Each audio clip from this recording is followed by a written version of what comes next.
How's it going, everybody? It's Ryan here. Okay, so we're going to talk about sequence of returns risk. Now, this is arguably one of the biggest risks that people face as they start to transition into retirement that most people aren't even aware of. It's not one of the more common types of risks. It's not like, inflation risk. We know we need to make sure our money keeps up with the cost of living, or tax risk, and the risk that tax rates could increase. And of course, that means our investments could be taxed more, and that can make our investment dollars not last as long. So there's certain risks we're all very well aware of. But what I've found over the years is that most people aren't aware of what sequence of returns risk is. And where sequence of returns risk can really affect you is in the years leading up to retirement, really the last few years or so, up until the first few years after retirement. Really that period of about 5 years right before you retire up until about 5 to 7 years after you retire is a critical period.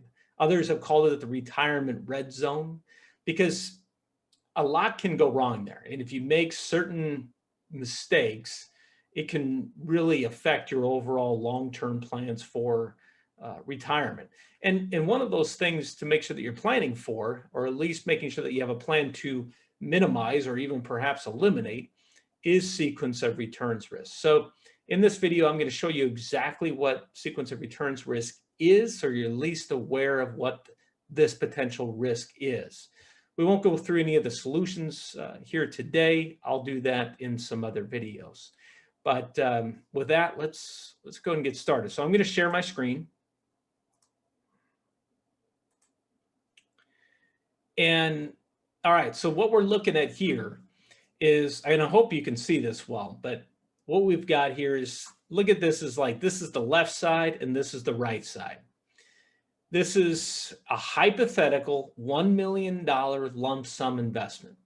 Now understand that this is completely hypothetical. It's not based on any investment. It's not even based on any market index, nothing at all. It's just random rates of return that I plugged into the spreadsheet. Also in this, I'm not including any real, taxes that, could very well be having to be paid in the real world, or fees or costs or anything like that. This is just to understand the concept of what sequence risk is all about. All right, so here's what we're looking at. Here's $1 million lump sum, and we're showing this for 30 years. So I'll scroll down here. And I've got a random rate of return, and it's kind of random. Let me explain what I mean. So what we'll see here is I've got a -10 the first year, then a -12, then a 17, 9, 14, and so on. These are all random rates of return. Now, here's the key thing, is that what I did here, although they're random rates of return, I made sure that the average of all these turns out to be 7%. So if you added up all these rates of return, divided them by 30, you would get 7. And you can see our handy dandy Excel does all the math here for me. And it'll show right there it's 7%, which I don't know if that's too small for you to see, but that is an average rate of return of 7%. On the right side here, these are the exact same rates of return, but in the exact opposite order. Okay, so where this started at a -10, -12, and then 17, this ended with that. So on this side, they experienced the -10, -12, and then the 17. And then we're here, this side, this ended at the last, was at 15, 12, and then 11 before that. Here was 15, 12, and then 11. So again, same rates of return, exact opposite order. Does it matter the order of the rates of return on your average rate of return? Absolutely not. So if we add all these up, you can see our handy dandy Excel will show us that this is exactly a 7% rate of return. And over a 30-year period that we've got here, $1 million invested, no matter what order of rate of return that you had, you would still end up with exactly the same amount of money, which is $6,336,405.44. this side, and this side, left and right. Exactly the same amount to the penny. Okay, so, all right, so Ryan, what's the big deal here? So the big deal is that sequence of returns risk does not affect you if you're investing a lump sum and you're not taking withdrawals or making additions to it. Where it does affect you is when you get into retirement, presumably, and now you're taking withdrawals from the account. So, or this is how it could affect you. So let me show you what I mean. So everything on here is exactly the same, except now we're going to show withdrawals of $70,000 per year. So again, you'll see the very first year, like on the left side, start of the -10, -12, right? Over here, it ends at -10, -12. Okay, so again, same exact rates of return as you saw on the other screen or on the other spreadsheet there, but in the exact opposite order. Again, the only thing different is the withdrawal, $70,000 a year. Now that's a 7% withdrawal rate initially, which is probably too high. Your situation could obviously vary, but 7% is certainly a high withdrawal rate. We're not factoring in inflation. Again, I just want to make this simple, just to show the concept. That's all this is for.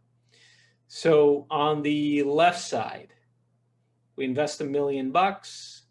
After 30, actually no, after 30 years, we're getting into the negative. So,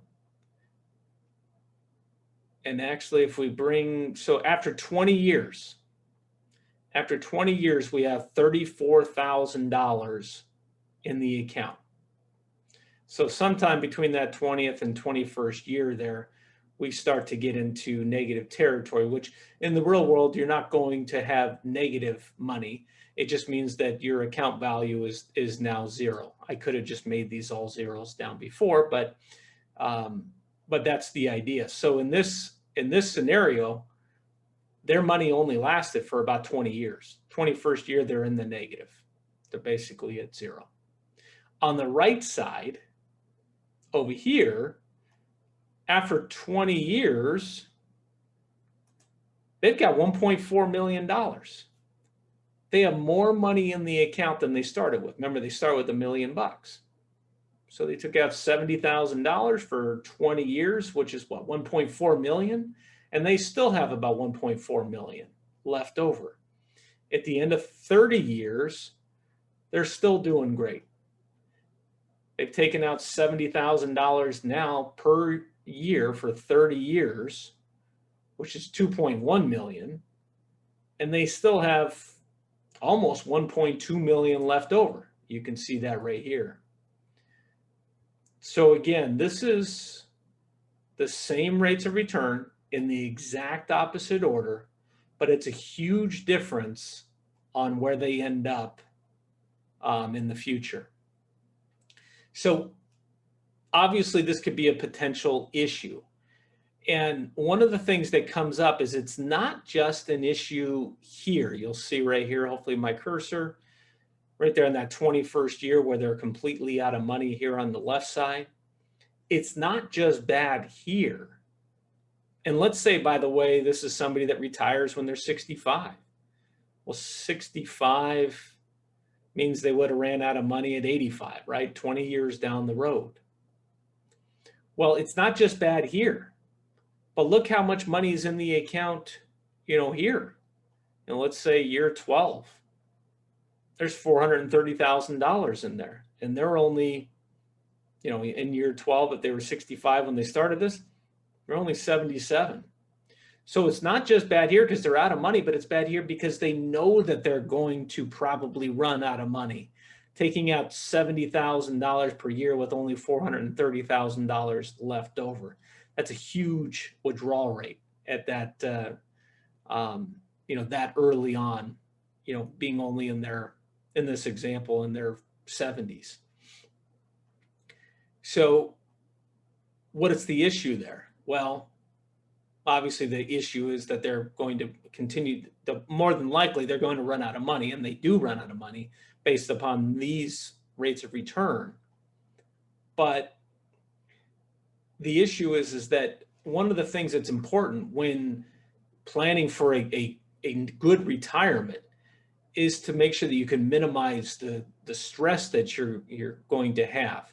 I mean, nobody likes stress, but it's certainly not nice to have to experience the stress of being in your late 70s, early 80s, and knowing that you haven't run out of money yet, but it's going to happen. And you have to make hard decisions.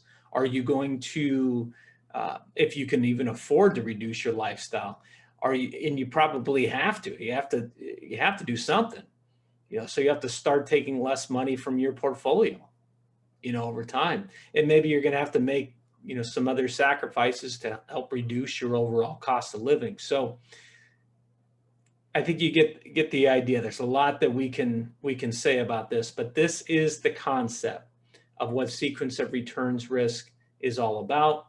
It's yet just another risk in retirement that you need to make sure that you plan for.